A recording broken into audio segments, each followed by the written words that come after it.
dan hujan pun turun dengan lebatnya. Duar, duar, us. Para bidadari bergegas menepakkan selendang mereka untuk terbang ke langit dan segera kembali ke kayangan. Namun ternyata salah seorang bidadari yang bernama Sundari tidak dapat menemukan selendangnya. Selendangku, selendangku! Sundari berseru panik dan berusaha mencari ke sana kemari. Salah satu bidadari yang menyadari bahwa jumlah mereka berkurang lalu turun dan menghampiri Sundari. Ada apa, Sundari? Kenapa kamu masih belum terbang juga?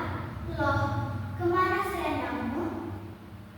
Bidadari itu bertanya sambil memperhatikan Sundari yang sedang kebingungan. Aduh, Mandari, selendangku hilang. Mungkin sudah terbawa arus sungai. Aku terlambat menyadarinya, Mandari. Ucap Sundari dengan terbata-bata. Mendengar hal tersebut, Mandari langsung terbang untuk mencari sepanjang aliran sungai. Tetapi ia tidak bisa menemukan selendang Sundari.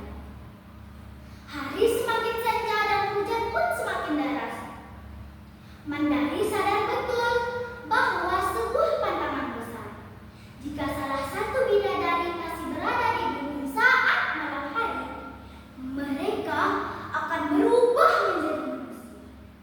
Tentu saja Mandari tidak mau berubah menjadi manusia. Maafkan aku, Sundari. Kau tahu pantangan kita. Aku harus segera pergi dari sini. Dan ingat, sebelum kamu menemukan selendang itu, kamu akan berubah menjadi manusia. Berhati-hatilah sebab hutan ini akan menjadi gelap. Mandari memeluk Sundari dengan perasaan sedih bercampur iba. Tapi tidak bisakah kau menemaniku di sini, Mandari? Aku takut. Tidak bisa, Sundari. Aku harus segera kembali pulang. Sayangnya, ini akan menjadi akhir bagi aku dan teman-teman untuk datang berkunjung ke bumi. Jika salah satu di antara kita yang berubah menjadi manusia, maka batas antara dunia kita dan dunia manusia akan tertutup. Segeralah temukan selendang itu, Sundari. Kamu pasti bisa. Mandari menguatkan Sundari. Malam semakin larut dan Sundari tidak tahu harus berbuat apa. Tiba-tiba ia seperti mendengar bisikan bahwa ia harus mencari pohon tertinggi.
Setelah berpikir beberapa saat, Sundari memutuskan untuk ikut ke rumah si nenek sambil terus mencari selendangnya yang hilang.